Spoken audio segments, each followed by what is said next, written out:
why I love this country. Yeah. I can see your hat with Agim Ramadanin. Yes. Can you explain us? Have you had an opportunity to meet him? Yes, I met him. And what are your thoughts? And one of the most intelligent men I've ever met. Mm-hmm. Really, truly intelligent man. The hat itself, I was in Koshare for the 24th anniversary. Yeah. And somebody just put it on my head. I don't even know who put it on my head. Mm-hmm. But I'm proud to have known him. I'm proud to have served in the brigade of his name. Mm-hmm. Yeah. So you have met him. You think that he is one of the most intelligent guys that you have met in Koshare. Can you remember the time and the day that he lost his life? And what were the thoughts of you and your associates in Koshare? We actually learned about 24 hours afterwards. Yeah. By the time it got back to us, we just went numb.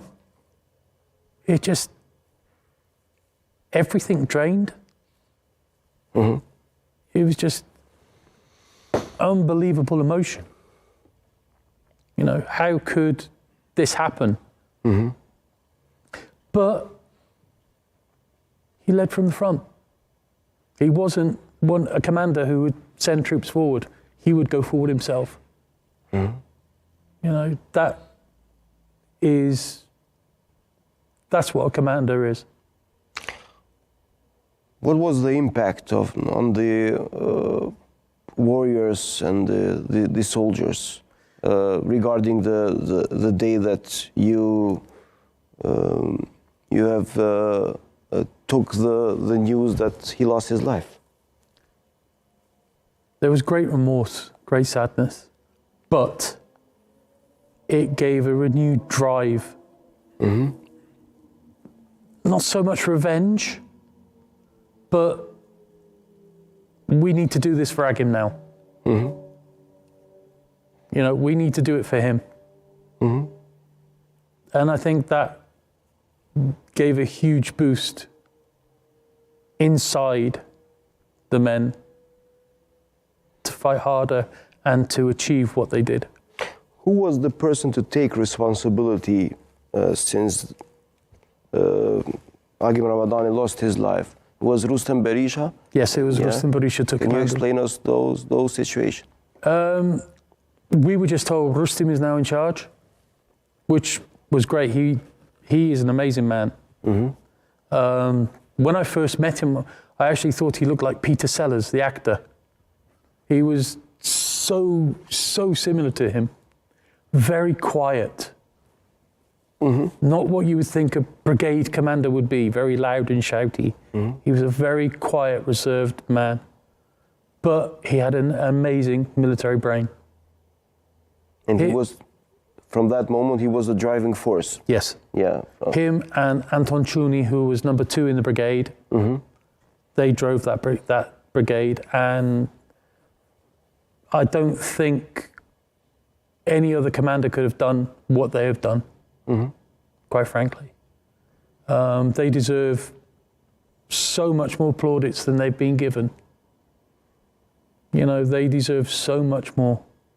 Can you mention other guys also from that Fadil time? Haradinejad, Mm-hmm. he's general now. Yeah. He was only a lieutenant when we met, just a young boy. Mm-hmm. Again, always seemed with a smile on his face. Mm-hmm. In the most serious of times, smiled. There's so many guys. Mechan Zolye, one of my guys I trained. Mm-hmm. He was like a workhorse. He never stopped running. It doesn't matter what he did, he ran everywhere. One thing I am proud of is a few of the men I trained went on to join FSK. And they've become colonels in FSK now. Mm-hmm.